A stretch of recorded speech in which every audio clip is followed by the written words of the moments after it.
So again, so Netflix needs to buy Warner Brothers. That needs to actually finish, and then they need to buy AMC. That which might work. I think that's because then Netflix, Warner Brothers can make their films, release them in IMAX, and then send them to Netflix. Netflix can make their movies, release them to IMAX or release them to AMC for awards consideration, and then drop them right back on. And they can keep the whole chain open because they've got Warner Brothers, and then Disney's gonna pay them to put their movies in AMC theaters. How funny is that?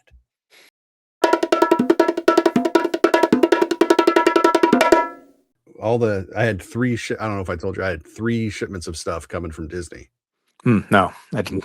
We might have talked, but yeah. So, and it's like, yep, 10 to 15 business days. I was like, all right, that's cool. All 3 of them are here. Oh, well, good. It's like, alrighty then. And I finally had to figure out how to get them all in the room because there's things now. So I had to do some minor adjustments to the layout of the room where all the stuff is sitting, but it's working. It's working. So, yeah. So, that was fun. Built another lightsaber, built a droid. I hadn't done that before. So now I have a little chopper-esque droid. Yeah, that was it. It was nice. It wasn't crowded. Oh my God. It was so interesting. great. Okay. What week before Christmas? Yeah. So that was the one they were saying wasn't like the weekend of Christmas. This past weekend was supposed to be dumb, stupid busy. Yeah, but I like imagine. we did. We got into the park a little after 10 on Thursday, the day we flew in, and I was like, "Oh, this is kind of nice." We walked on to the 3 Star Wars rides. Okay. So literally, I walked onto Star Tours, which I thought was closed, and then we went up to Galaxy's Edge. And we're looking around a little bit, and then I was like, "Well, I'm gonna do single rider on Smuggler's Run." She goes, "Yeah, go ahead. It can't take long." I literally walked up to the stairs, got to the little standby line, the little line on the ground. I was the first one there, and the lady says, "Hold on." She's like, "Okay." I'm like, "All right." She let one group in, and there were 4 more people, and they're like, she goes like, "Okay, come in," and they're like, they didn't want a pilot, so I got the pilot as the standby. It's like, "Oh, it's awesome." And then we went down to Rise of the Resistance, and the line said 45 minutes. It's like, well, that's pretty good for Rise of the Resistance. So we walked in, we were out in 45 minutes. And it's like, so I hit all 3 Star Wars rides in less than 2 hours. Very good. I know, right? It's crazy. It's like, but like our whole weekend was like, we almost waited for nothing. And we waited, but it was like, oh, it's 20 minutes. Yeah. Oh no. It's like this. It's like the other shoe's got to drop at some point, right? Never did. Pretty awesome. So, and then all the shipment came, which, it's like, oh, great. I don't have to worry about those now. So yeah. So no, it was good. Got some more movies for Christmas. That's always welcome and whatnot. So yeah, it was good. It's good when you're an adult, you can just buy your own toys. True. So we did. The last time we talked, we thought that was going to be our last movie discussion of an actual movie for 2025. And we thought we were just going to come back and we're going to talk about UFCA's awards nominations and whatnot. And we're going to do that. But we're also going to talk about one more movie because I had to see it. Yeah. Because it wound up on the Utah Film Critics Association list of nominations in one category. And therefore, I had to go to the theater to see it. And that movie is Avatar: Fire and Ash, which I didn't want to see. I had hoped not to have to see because I didn't care for the first 2. I don't understand why people love them. I don't know why people think they're this great and powerful cinematic thing, except, as I have said before, commercials for the technology that Jim Cameron develops to sell to other filmmakers. That said, where do you fall on the Avatar spectrum? I think that the first one was okay.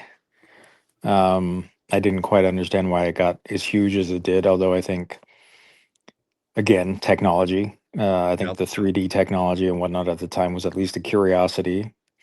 But yeah, obviously, if you're going to make 2 billion on a film, it goes beyond just curiosity. It goes into quite a few repeat visitors. Yeah, we've talked about that before. So You don't even get to a billion yeah, so I mean, without obviously repeat viewers. there were a lot of people who enjoyed it, and the second one did really well. I thought the second one was a step down from the first, but that also could be that I was just tired. I mean, Could this, be. you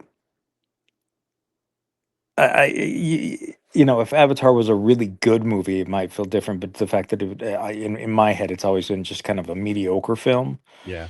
Um, you get kind of tired of hearing about a mediocre film. Um, so there is a certain amount of fatigue that goes into that second one, and equally going into the third. Yep. So um, and as I tell everybody when I you know talk about these films, there are films that James Cameron made that I think are phenomenal. Yes. Um, these just aren't them. These right, and Um, two of them are sequels. yes. And one of them is a movie that apparently I'm in the minority on and loving, and that's The Abyss. So, I like The Abyss quite a bit. I mean, I remember seeing The Abyss when it came out in theaters. Um, I remember waiting and waiting and waiting for it to finally get home release. And no, I do quite like The Abyss. Is it Terminator 2 or Aliens Aliens, or and probably not. But but it's leaps and uh bounds ahead of Piranha 3D. so anyway, yeah, going into the third, I was kind of I can't say I was really looking forward to it, particularly because of the runtime, I think. It's 3 pretty hours and daunting. 17 minutes. Pretty daunting. Um, Yeah. and uh, and I think in recent times you could say that James Cameron's ability to self-edit has lessened. His films haven't been as tight as they possibly could be. So I think there's kind of a, okay. You're going and expecting that when you have a 3 hour and 17-minute movie, um, that even if 20% of that is kind of filler, that's a lot Yeah. of time. That is a lot of time. In a 90-minute movie, that's not that much, really. But Right. in a 3 hour film, that's That's a considerable. chunk of real estate. Yeah. And I will say it didn't get as bad as a Michael Bay Transformers film, which there were certain things in those films that just went on and on and on and on to the point of Yeah. where you were just like, you got to be kidding me, you know. Right. And that was quite often action sequences, you Mhm. know. So James Cameron's issues tend to come where he forgets that he's not making an underwater documentary or that sort of thing. Um, Speaking of that, one of the big complaints I had about The Way of Water yeah, was that again, really long runtime, but there was just so much where there were like 5-10 minute stretches where it was a travelogue, yeah, right? I do feel that in Fire and Ash, he cut those down tremendously but they're with still there. dialogue and some action scenes breaking them up. Sure. Not the best dialogue and or action scenes, but it's almost like Yeah. someone mentioned it to him, and he decided to cut that up. Yeah. I'm not saying it's the best breakups, No, no, no, no, no. But you're right. but There is if there was definitely one improvement. improvement, Yeah. it was just losing those large contiguous swaths of look how beautiful this is. Yeah, and I think part of my issue with those moments is it's like, yeah, it's pretty, but it's all fake. Right? You made it. And I guess, to a certain degree, great, But also the fact of the matter was that a lot of those times I didn't think it was any more beautiful than things that I had seen that were real. Yeah. So I guess it depends on, what you want from filmmaking. Do you want to be able to build a completely fake world? And I'm sure he shot some of that stuff underwater and things, and it's not all 100% fake, but it's the end result of much of Avatar, and this includes the new one, is it looks animated. Yeah. It just it doesn't have that realistic whatever it is, and partially it's because there aren't people, and we know that Yeah. if it's not a person, in this case, they're a person who has been digitally replaced by good, I don't know, maybe great CGI, but Convincing. convincing CGI. But ultimately the issues with Avatar for me, and this played out far too much in the new one, is the forgettable nature of the majority of the characters. Yes. Um, It's blue person, sea green person, ashy white uh, person. yeah, and a lot of them, I was like, oh yeah, were they in the first one? Were in the second? Oh, they're bad, right? They're just bad. Yep. Okay, they're just acting bad, so they're bad guys. Right. That's all that Or matters. you know what I mean? And I, I wanted to care more about I the characters. and I God, and the fact that the whole thing is narrated. Sure. Man, that's a bold choice. Um Yeah, but that's usually a choice that you make when your movie isn't making sense. when your story is lacking. Yeah, well, I mean, Yeah.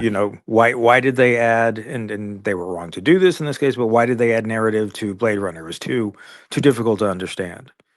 There was a version of Star Wars that had a narrative that apparently, because everyone found it too hard, but fortunately they decided to do away with that. But usually when you add narrative to a film, it's because you are either trying to condense things, um, or you just haven't done a good enough job of telling your story. So you have to literally just come out and tell your story. Yep. Um, yeah, and I think there were possibilities in three that were not explored that could have maybe been interesting. No, I Um, think he was too busy cribbing from other stories and other movies. well, he was, and I think as he has expressed in interviews that he's ready to move on to tell stories outside of that universe. Whereas a couple of years ago, he insisted that he'd never have to.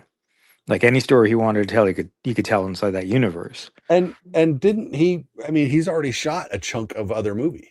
Probably. Yeah. I don't know. I don't know because there's a part of me that feels like he had all this footage and decided I'm just going to hammer it together.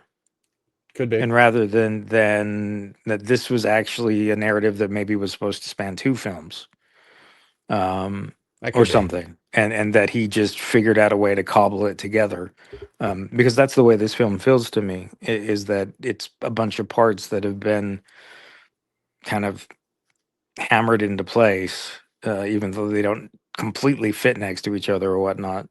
Yeah. Um, and so I can't help but wonder if he was just like, I'm tired of this. I'm tired of this world that I've created. It's not nearly as whatever as I thought it was. Right. I'm not able to do, there are stories I want to tell and they don't fit into this world. Right. Because heaven knows the world has changed radically since the first one came out. Yeah.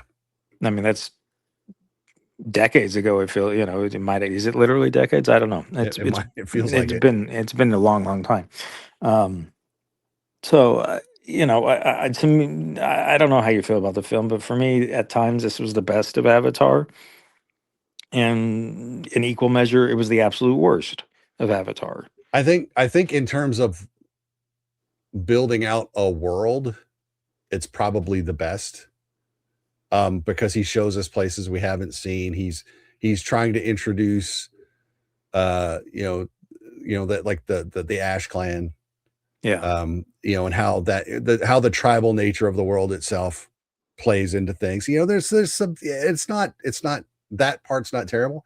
It's just the stories that he's dropping in and the characters he's forcing us to live with. They're not good. They're Yeah, just not good. I think Spider is my least favorite sci-fi character of all time. Yeah, and I saw a headline. I couldn't bring myself to read the article. It's like Cameron said he tried to make the sequels without Spider and it just didn't work. And it's like, well, if it, I shudder to think how bad they would have been if it didn't work. Well, and I think that might be a confession there too, that he realized that Spider's character was just awful. Could be. And I don't want to put all the blame on the actor or, but It's like blaming Jake Lloyd for episode 1. Yeah, but I also don't ever want to see him in a film again. Yeah, pretty much. But yeah,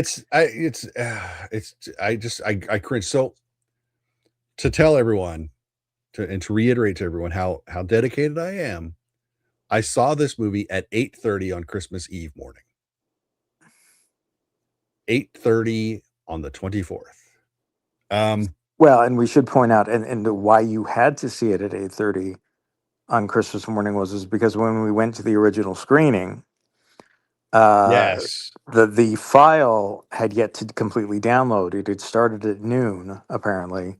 Yep. And was not ready for its 7 o'clock debut. In fact, it was not ready until around almost 8. 8. So and 3.5 hours on top of that, and then an hour drive home. Yeah, and then at work the next morning, I had to bail. Yeah, I had to bail before it even started. So even those of us who stayed, we were asked to basically sit around and do nothing in the busiest time of our years, really. Yeah. Well, you guys saw it in IMAX 3D. Yes, we did. And I just saw it. I saw it on the Larry H. Miller Megaplex Mega Screen. Okay. So not 3D, not IMAX. Big screen, great sound. Don't get me wrong. Yeah. But I'm of the opinion that 3D is still a gimmick. It was again, it comes down to how well do you use it. And I don't feel like it was used in a way that made the film better. But sure. There's also this issue of 3 hours 15 minutes of 3D. It may be overkill as well. Certain people 3D kind of messes with their head to begin with. And so after 3 hours and 15 minutes of your head being just screwed around with, you leave with a headache. Well, it's like what is it? It's like 15 or 20% of the people. Yeah, I think is a number that I saw bandied about, and then you got guys like Cameron that man, if they had their way, 3D would be the standard. Yeah, and it's like, dude, you're going to reduce your box office by 15 or 20%. Well, and what I find interesting is, he set out to make this in 3D, and yet he still does the traditional thing where the thing up close is out of focus and the distance is in focus. Yeah. And I don't think you can do that. If you're doing 3D, you've got to abandon that sort of technique because that's not how our eyes work. Right. And that makes it makes even less sense to our brains when that's close and we can't see it and what's far, I mean, I think it's illogical. Yeah. And I think you have, if you're going to do 3D, you have to make the movie, believable in that regard. Yeah. And there were, and again, it's one of my biggest pet peeves is if you're going to do it in 3D, you're going to have to give up those shots. And he didn't. And he didn't. And that really, it bothers me because it begs the question of, well, if you were shooting this for 3D, how do you make sense of that? Because you can't. You can't make sense of that. It makes zero sense whatsoever. In a film, it's you pull focus and whatnot. It's to guide your eye, but when you're doing 3D, you're going to have to figure out a different way to do that. Yeah. Maybe just get rid of the whatever thing that's in the front, or it's just. Yeah, I don't know. I don't know. It's little things like that. 3D, just shoot your movie in 3D. You're right. Commit. Just shoot it. and be done with it. And there are movies that have done well. Although, I have to admit I hadn't seen a 3D movie in quite some time. But when it first came out, there were films that where it was part of the process from the beginning that it worked. Mhm. But the problem was is when it came out and was such a money generator, they were slapping 3D on everything, and it just turned into an absolute gimmick. Yeah, and Um, that leads right into my periodic plug for I'm tired of hearing about box office. sure. When ticket prices and premium prices are so high, it's like, nope, tell me how many tickets you sold. Yeah. How many asses did you put in seats? And I do think it's interesting to see what the numbers of IMAX is getting just because IMAX offers a different experience. Yeah. But yes, and IMAX has seen an incredible increase in popularity while other screens have not, Right. which I think is of note and interesting. Mhm. And kind of something, but it also I tend to grab onto that because it supports my idea that IMAX is the future. But so I But happily. do we need to watch movies like Hamnet in IMAX? No. We don't need to watch them Mm, in 3D. No. but I So don't there's think I always going don't. to be a place for a But not. I don't think Hamnet gets hurt by IMAX, if you know what I mean. Yeah, no, I get it. But But is it? it's a different way of shooting. Sure, but I Can don't you know tell that an intimate story? it doesn't necessarily have to be a massive screen, no. Yeah, no, Although exactly. I think a big screen is always better than. I'll still lean for bigger is better, I'll and lean for at least a theatrical screen yeah. So for any movie rather than home or your phone. yeah, God, well, Netflix, please don't fuck this up. yeah, If so, uh, again, so Netflix needs to buy Warner Brothers. That needs to actually finish, and then they need to buy AMC. that which might work. I think that's because then Netflix, Warner Brothers can make their films, release them in IMAX, and then send them to Netflix. Netflix can make their movies, release them to IMAX or release them to AMC Yeah, for awards consideration, and then drop them right back on. And they can keep the whole chain open because they've got Warner Brothers, and then yeah, Disney's gonna pay them to put their movies in AMC theaters. How funny is that?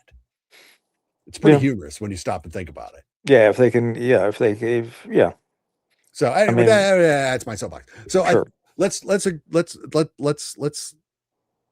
end that particular segment here by saying neither one of us really enjoyed Avatar: Fire and Ash. No, there is about an hour long action sequence in the film that, to a certain degree, is either really impressive or the opposite. And if it's the last one, it's the same one we saw at the end of the last movie. Yeah, and it kind of is. I was sitting at the theater and I was throwing commentary at it, and I wasn't the only one in the theater, but it was probably only about 10-15% full because it was 8:30 on Christmas Eve morning. Yeah, yeah, But I'm sitting there and I'm like, oh look, we're back in the ship again. yeah, It's just like I don't understand what that. It's just over and over and over, and it's like, oh, Quaritch, you've gone native. It's like, oh, who didn't see that coming? yeah. And for me, I think the what I left the theater feeling, and I felt this way after the last Avatar, and I felt this way after a couple other recent epics, is that we need to figure out how to tell these stories differently. Yeah, Like we're to a point where we're too smart of moviegoers to not notice. Oh, hey, that's from this movie. Oh, hey, that's from this movie. Hey, yep, that's from this movie. Somehow we need to figure out how to tell these stories differently. And yeah, I think that if anything, that's Avatar's greatest weakness is that it is telling stories we have already seen yep, in ways that we have already seen. And to a certain degree, it doesn't matter how much money and special effects and whatever you throw at it. If you're filming the same thing, you're filming the same thing. yep, exactly, 100%. So, having decided that Avatar is garbage, let's talk again. We'll go back to why I had to see it and why we're talking about it is because it's Yeah. award season. It is. And Utah Film Critics Association, we all put in our nominations, and we now officially have some nominees that we will be voting on January 16th to determine who we want to. And let's just talk about some of them. Let's not pick our winners. Sure. I want to do something different. I want to take a couple of the big categories, and we'll talk about which one of our nominations that didn't make the list are we most disappointed by. So if you have your nominations ready. I generally, yeah. Okay, so best picture, what we have, and these, every time I talk about the Utah Film Critics nominees, they are listed in alphabetical order. Just, that's the way we do things. So don't think I'm favoring one over another. Best picture, we have Hamnet, One Battle After Another, Sinners, Sorry Baby, and Train Dreams.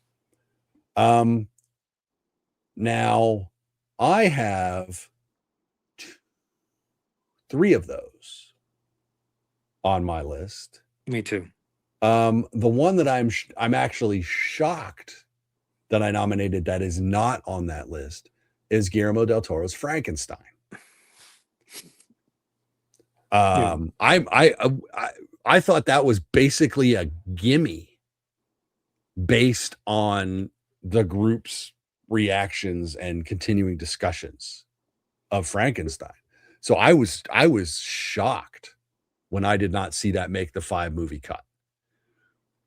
I don't know where you are on that, or what one. No, if that's the same one for you.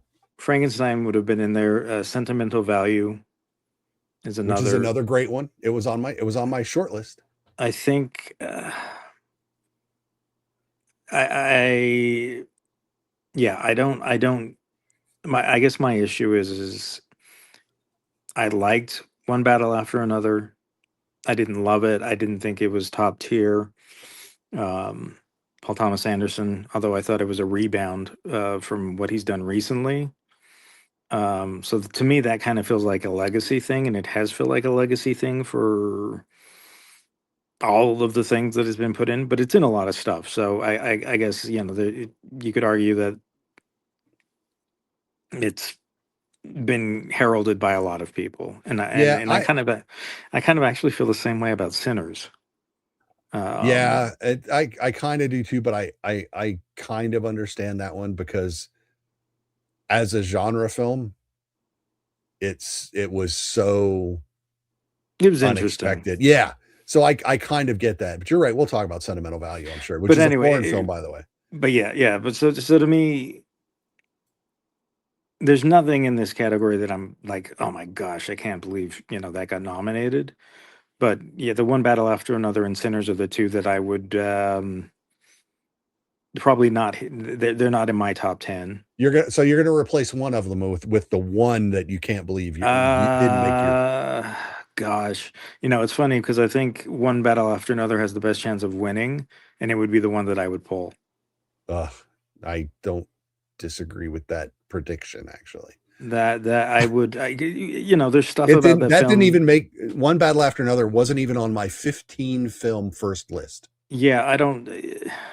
And again, what happens sometimes is when we're filling out like a 20 film list, a lot of times it turns into, after maybe number 10, of, well, what did I really enjoy? Right.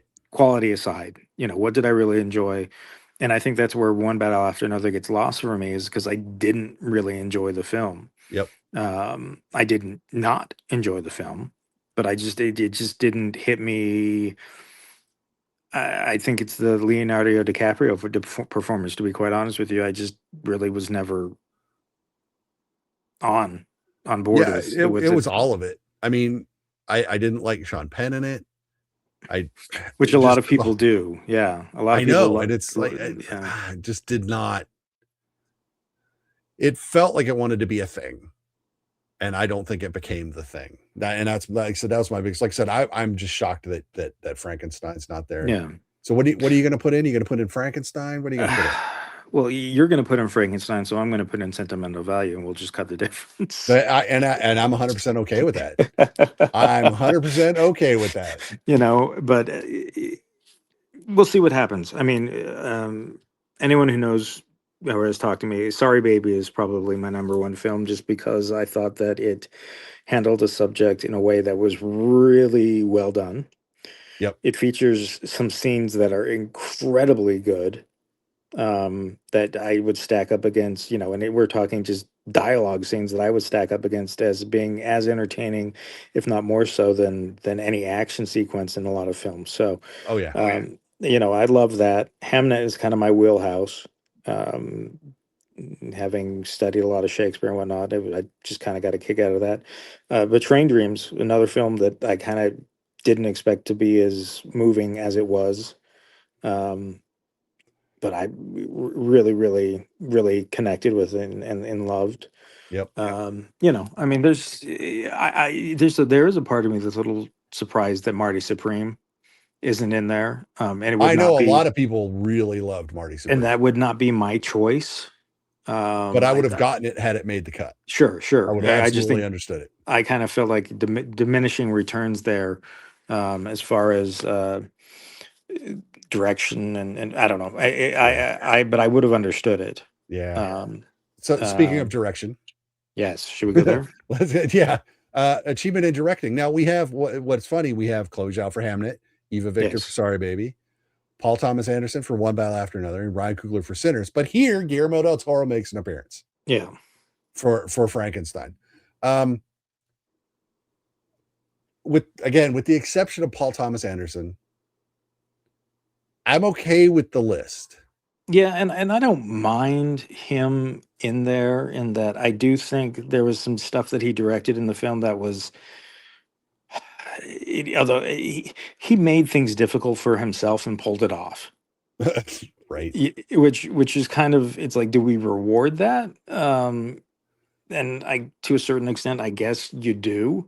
I mean, if this was gymnastics, you Right. do rate on Degree of difficulty. difficulty. You know what I mean? So Yep. I I guess, I understand and could justify him being thrown in this one, because there were some sequences in that film that he shot in a really inventive way. Yeah. Now, could they have been done easier in different ways? Probably. I don't, but Yep. um, it's an interesting list, though. Yeah. Okay. So if you're going to replace one with one off of your nominations, Mm, who are you going to put in? I won't ask you to pull someone out, but who would you replace one of those with? um, That you're like, why is that not there? I mean, I think Train Dreams, Clint Bentley Yep. has, that film could have been boring, or it could have been, I don't know. There's a lot of things about that film that could have gone wrong, and none of them did. I know that Um, film's incredible. I really, really love that film. Um, Again, sentimental value, I thought, was an incredibly well done film.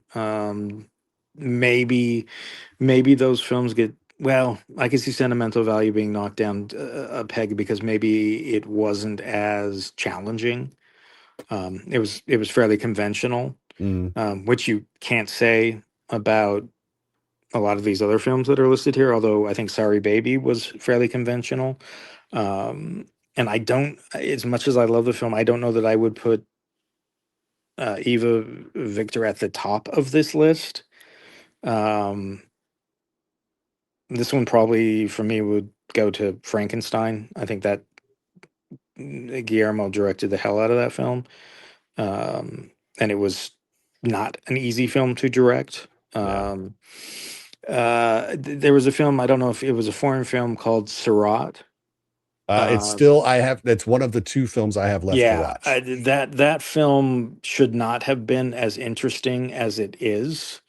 Like, on Right. paper, you're like, I don't, okay, and then it's, that was that film, which I will talk about later, Yeah. in a different category for, or, well, let's just Yeah. say the sound in that one. I don't know if we're going to get to sound, but the sound design in Surat is amazing. Is it? The way that they mix in just the sound mix as well as the score as well as everything. Right. That film does that in a way that if it didn't, I don't think the film works. Ah.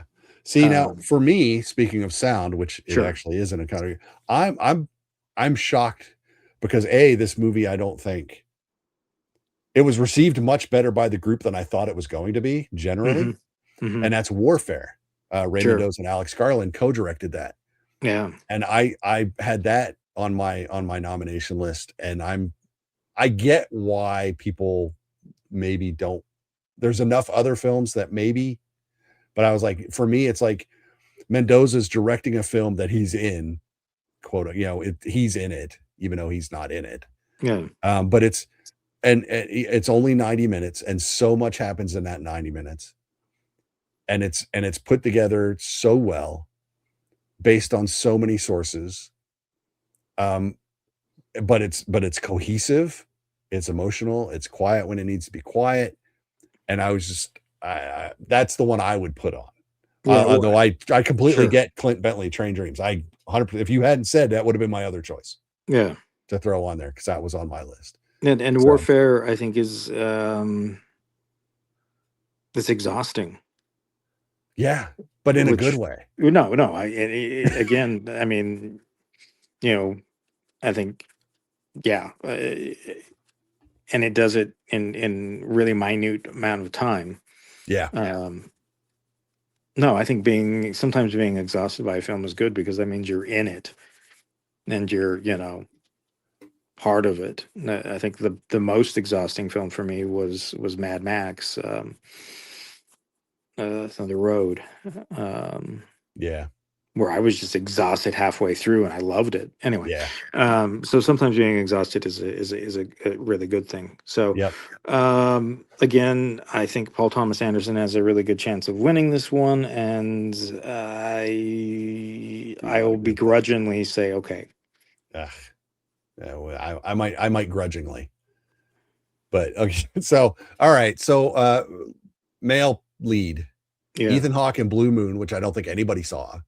Well, I did. I did too, but I don't think the public writ large saw Blue Moon. No, Joel Edgerton in Train Dreams, Leonardo in One Battle After Another, Michael B. Jordan in Sinners, and Chalamet in Marty Supreme. yeah. Let me just say this: I not a huge Chalamet fan, as we've established in the past. I really liked him in this one. Yeah, any issues I have with the film had nothing to really do with. Well, he's an unlikable character, but he's supposed to be. Yes, absolutely. He's a Um, dick. and So there were definitely things about that film that I wish were different, but I I can't really complain about that. Again, the Leonardo DiCaprio, it just didn't work for me. yeah, I would like to point out that in this instance, none of my 5 submissions made the cut. Oh, really? None. Um, although I know you'll be like, why did you nominate George Clooney for Jay Kelly? Because I enjoyed the hell out of Jay Kelly. But early on, I had Cooper Hoffman in The Long Walk. People Sure. love that. Stellan Skarsgård, Sentimental Value. I think Hmm. he's great. Yeah, I agree. Hugh Jackman in Song Sung Blue. That movie showed up in my box, and I watched it with the wife, and I was like, dang, that was a great performance. I mean, No, but he gets to sing and stuff, so he's happy. yeah, and he's not the only good performance in that. Right. I think. But the one that I'm really shocked by, because this person does not wind up in the other category we might have relegated him to, is in a movie I didn't really care for. I Yeah, loved Jesse Plemons in yeah, Begonia. yeah. That's his movie, and I'm shocked he's not in lead performance. And I'm like, fine, he's not in supporting performance for us. And I'm like, how on earth does that happen? A performance that good can't get in either. I was shocked, but that's the one off my list. I have to take one. Jesse Plemons is going in. It's not even close. Hmm. I'm trying to think. Skarsgård for me is a good one. Um, you could maybe argue Oscar Isaac, although though I think the acting award from that film goes to another character. Yeah. who would I? A lot of people are high on a film called The Secret Agent, which is a Another foreign foreign language film. film, which I liked a lot of. Yeah, I liked a lot of With that too. Wagner Mora, I believe is the individual's Yeah, I name think there. so. Um, oh,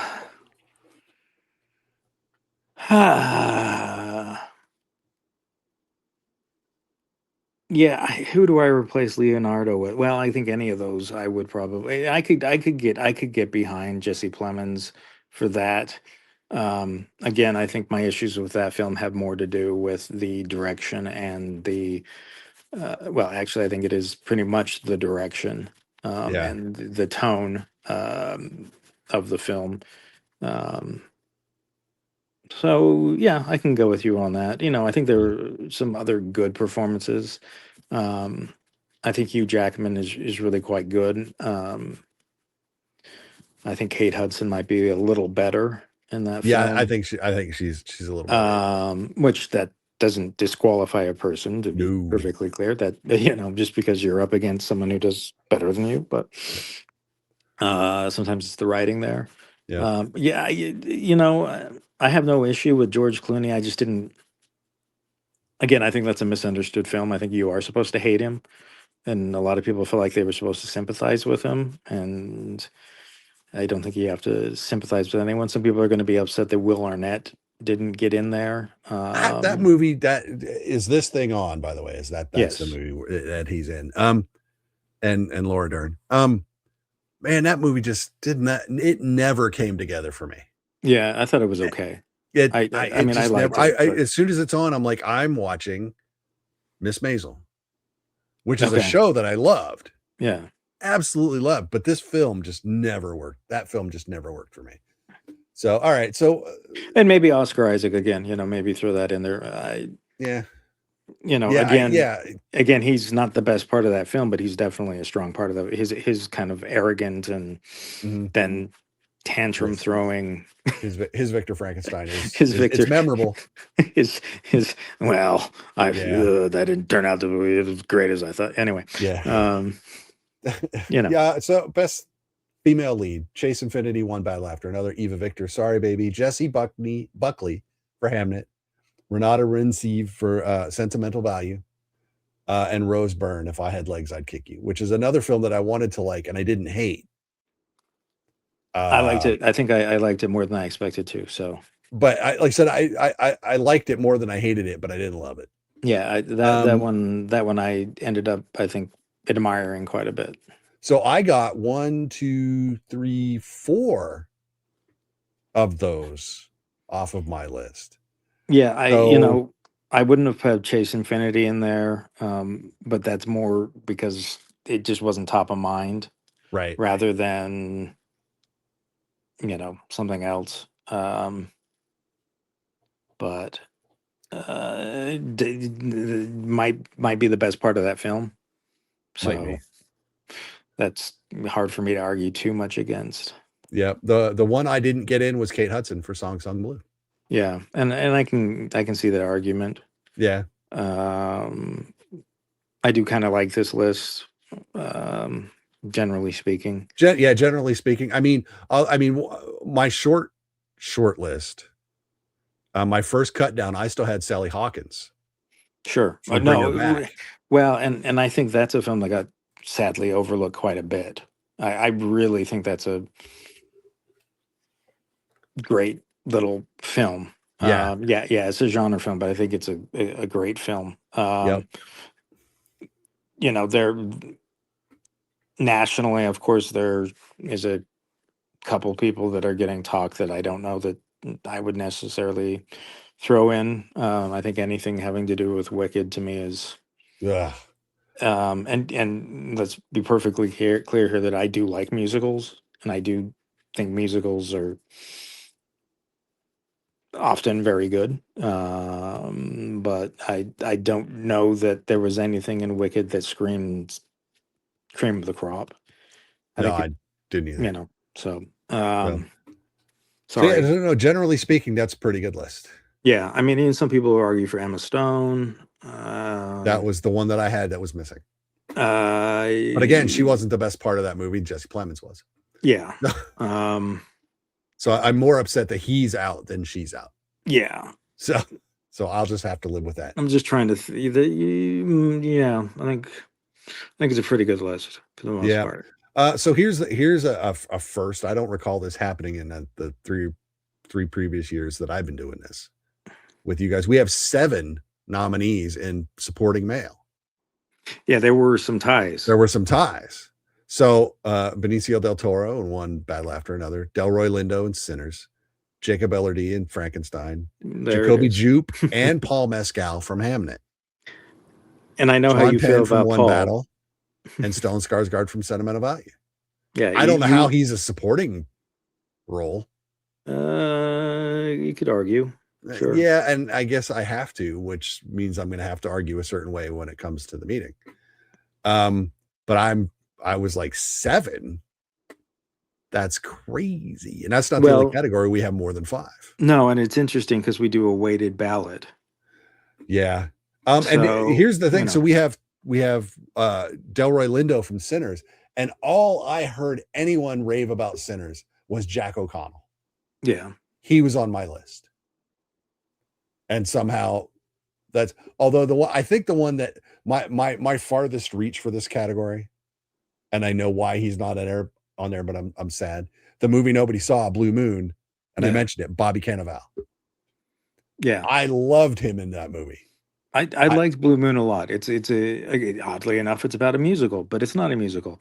No, exactly. It is not a musical. Yeah. But I think he just sat behind that bar and nailed that movie down.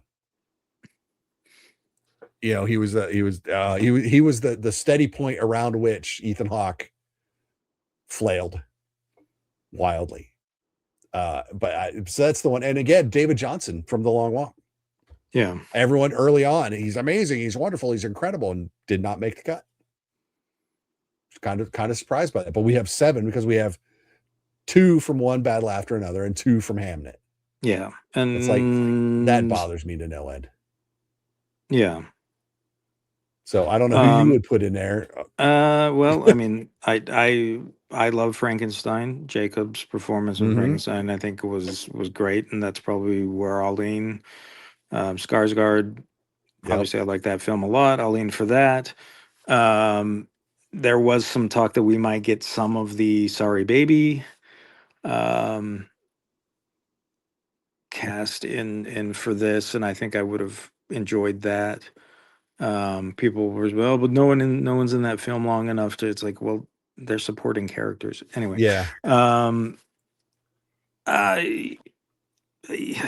We've already kind of exhausted how I feel about One Battle After Another. Yeah. No, and I kind of feel that's how I feel in this category. Yeah, this one's going to be interesting because I have a feeling there's going to be a lot of whittling down votes. It could, or we get so split up on certain things that something sneaks through. That also could be. Yeah, I don't know that. I mean, I think the Hamnet's a little interesting to me. I know. I know you didn't particularly like Paul's performance in that. I didn't. I mean, in the boy, Jacoby Jupe, he's fine. Yeah. But I don't know if it's awards worthy. Yeah. I like him quite a bit, but it didn't even really come to mind. I mean, if young person award, that sure. Yeah. Absolutely. Yeah, I don't know that I would go with Hamnet on that. So I mean, for me on this list, it's either Sentimental Value or Frankenstein. Yeah. And if either of those win, I'm happy. But I don't know if that's gonna happen. Yeah. Best supporting female. We have Amy Madigan from Weapons, Ariana Grande from Wicked, Elle Fanning for Sentimental Value, Teyana Taylor, One Battle After Another, and Wunmi Musaku from Sinners. Yeah. I have one of those. I'm shocked that Mia Goth didn't get in there because everyone liked Frankenstein. Yeah. A movie that not a lot of people saw I had Alicia Vikander from The Assessment, Sure. Okay. which if you didn't see, it's a bonkers film. That is a bonker in a good way. It's a bonkers movie. Quietly bonkers. But yeah, I mean, so if I was going to move someone from my list into this list, though, I almost want it to be Felicity Jones from Train Dreams. Sure. But reasons I get, why not? So, yeah, well, again, Ariana Grande, I don't understand how that happened. But yeah, that's crazy. But I know people like Wicked. It's a thing. I didn't realize that there were that many Right. among I don't know. I mean, I wish I understood why Wicked is getting the praise that it is. I don't think it's a terrible movie. I think you think it's a terrible movie.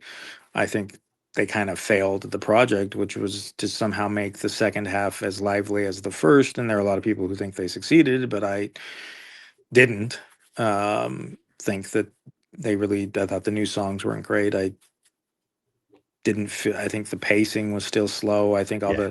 all the good music is in the first half. I mean, there's a lot of things that are inherent to the play itself. But Yeah. you Let know, nice to see Weapons in there. I think Yep. Elle Fanning would be a nice choice for me. Um, again, the One Battle After Another Love escapes me a little bit. The Sinners escapes me a little bit, but both of those are decent performances. Um,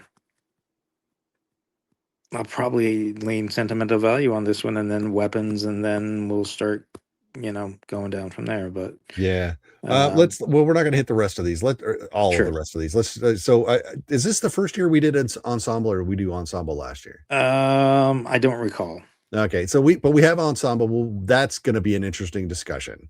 Sure. When I'm when surprised. we get I don't there. know why Sorry Baby isn't on that list. I think it's because the ensemble's really small. Well, I don't. Okay. I'm not saying I would agree with that, but I think I had it on my short Yeah. list. No, I didn't even have it on my short list. So I mean, I had a House of Dynamite on mine. So Sure. because I thought that ensemble was great. But let's talk about a couple of the ones that I know you want to talk about. We're not going to talk about it, but we're introducing the best stunt design this year. Yeah. That's going to be a fun discussion. Documentary, I have one left to see, and that is Come See Me in the Good Light. Yeah. But let's talk about animated, because I have watched all 5 of those. Sure. We have Arco, which probably no one in America has seen. Elio, which, judging by the box office, nobody in America has seen. The biggest one, K-pop Demon Hunters. Little Amelie, which no one has seen, sadly, I don't think. And then Zootopia 2, which a lot of people have seen, apparently. Yes, everybody. It's made a gajillion dollars. Mostly in China. Shocked. I enjoyed it. Don't get me wrong. I've seen it twice. But once because we had to, and once because I needed to kill time before well, screening. and again, this is one of those rare occasions where China has, I think they've done 600 million of the billion. It's crazy. It's enjoyable. And I'll tell you what, I was a little bit not in a bad way after the first time we saw Zootopia 2. But then when I saw it again, I watched it and I came out of it, I was like, I might have been a little hard on it. Yeah. I think it's an enjoyable film. Absolutely enjoyable film. And I think it's arguably it was not over. There wasn't it doesn't feel like there was a classic animated film this year. No, I mean the closest. I had The Bad Guys 2 because I liked that animation style the first time. Yeah, I really did enjoy that. And so, but what's funny is that I said it and Zootopia 2 basically have the same plot. To a certain degree, year. Yeah. So, but that's a solid lineup. I can't complain about that. Sure. And I think there's obviously a lot of attention for K-pop Demon Hunters. Not my favorite film on this list. I think we both agree that Little Amelie, while certainly as weird as K-pop Demon Hunters, it had a little more substance for me. Oh God, Um, yes.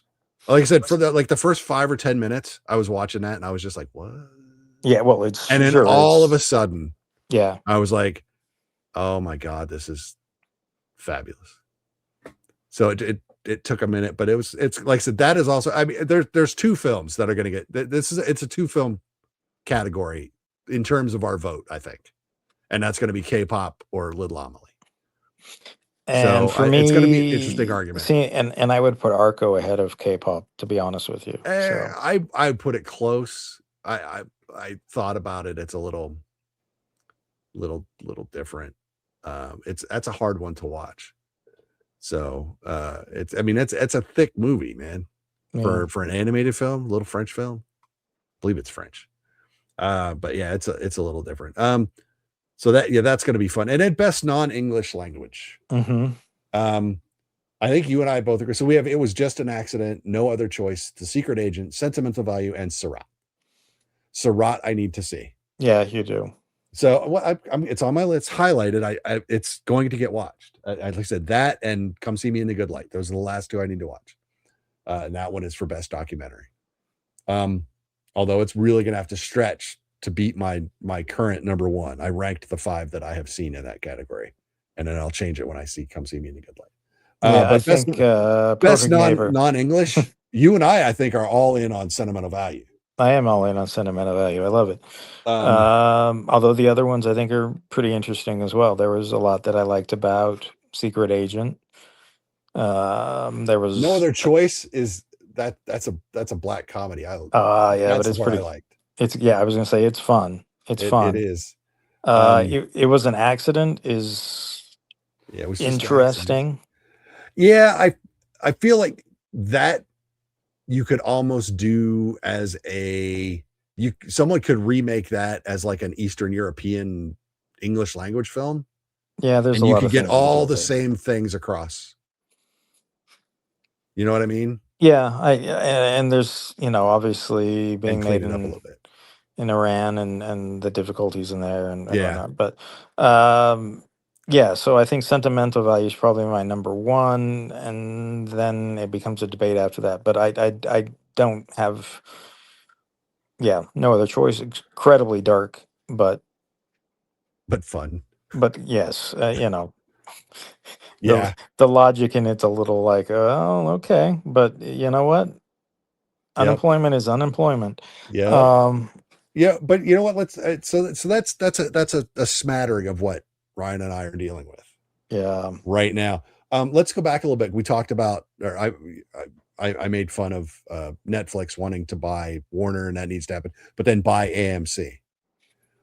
Best animated film. One of the ones I wanted to nominate was Hulu, Predator, Killer of Killers, yep. which we enjoyed. There was 1 week segment, but overall, it was a really good animated entry. Ineligible because it didn't have a theatrical release. Look, I think especially for animated films, if you're a streaming service or whatever, get that thing a theatrical release, because that is going to help your animated film more than it may help a conventional film come year end. Yeah, could. So sadly, I would have put Killer of Killers on my animated list had it been eligible. And ironically, there I did prefer the live action Predator film from this year, Did you? Well, I didn't mind it. I'm not which saying one is and or better than another. I'm just I liked it more of the two. But I mean, that probably will end up in my top 20 enjoyed films I enjoyed this year. yeah. Because I really did enjoy that one quite a bit. Um, as far as legacy sort of things, I enjoyed it more than Running Man, which I liked quite a bit. It was fun in a throwback way, but not as fun as like when they did the Fall Guy Yeah, in a throwback way. yeah. So I yeah, I guess we're gonna get Fall Guy 2. Please don't mess Mm, it up. Yeah, don't mess that up. Don't mess it up. Keep it. Just don't mess it up. But yeah, Running Man, it's fun. I don't know if it's all of that, but it was okay. Yeah. So that's the kind of stuff that we're dealing with right now. So now I can say this is absolutely positively the last episode we're doing in 2025, because it is now the 28th of December and we are done. That does not mean, of course, that we are not immediately going to jump right back in to the screening carousel, because we have screenings on January 7th and January 12th. One of those is going to be better than the other, but I'm not going to mention titles yet because I could be wrong. But I expect one to be better than the other, but hopefully the other one doesn't stink. So we'll see, because they're both sequels. Yes. As it turns out, and I enjoyed both of the ones that led into these sequels. So we shall see. There you go. So yeah, a happy 2025, everyone. It's about to be 2026. Good stuff coming out. I know in December of 2026, supposedly we're getting Star Wars. Is that when we're getting Mandalorian and Grogu? Isn't it sometime this year? It was sooner than that, but it might be. But it's going up against head-to-head Dune, I believe. I would have to double check. There's a couple head-to-heads this year that I'm like, ooh, bold move, Cotton. And we will see who wins the head-to-heads. Yeah. Or is it Doomsday? Doomsday is going up against something. Yeah, because Mandalorian's in May. Yeah. Doom is in December, and it's going up against another studio's film. So we shall see how that works. And that's talking about Doomsday is probably an episode we need 3 other people in on to discuss what we think of that. So, but yeah, so award season is coming. We'll be talking about that next month. Sundance is at the end of January, the last real Sundance. We might even have snow in Park City by then. Enough to make everything really crappy to get around in again. So we'll see how that works out. Any last end of year thoughts, Ryan? I'm kind of sad we didn't get to talk about Good Boy and Yeah, that's a category. So we would have talked about Good Boy, but only because we have a very specific category in the Utah Film Critics Association for best performance in a science fiction, fantasy, or horror film. And yes, Indy the dog made the cut as one of our nominees this year. I'd like to think it was because of me, I hope. I said it early on. I made that declaration early on. I said, just to warn everyone, I will be pushing for him. Yeah. So that made a lot of other people go, oh yeah, I can. Yep, I'm down with that. So I don't care who got it rolling. Yeah, that's rolling. But there's a lot of good genre films this year. Yeah, one genre film that I don't even know if you saw, that we really never talked about, was called 100 Days of Hero. No. Which if you liked The Ugly Stepsister, this kind of it's not a horror as much as it's a fantasy, but it has that same sort of feel. 100 Days of Hero. 100 Days of Hero. All right, I'll see if I can find it. Emma Corrin's in it, and anyway, it's if you're looking for kind of a strange indie fantasy film, that is one that I think has unfortunately been completely overlooked. Well, I'll have to find it, and if I find it and watch it, maybe we'll talk about it. There you go. There you go. All right, so that's it, everyone. The 2025 is now officially done. We will be back in 2026 with more films and more fun, I hope. Till we talk to you again, don't forget to like us, follow us on social media, go to the website vsmoviepodcast.com. You know how all of that works. Till we talk again, be good, stay safe. I'm Mark. That's Ryan. Bye, Ryan. See you, friends. We'll talk to y'all later. Bye-bye.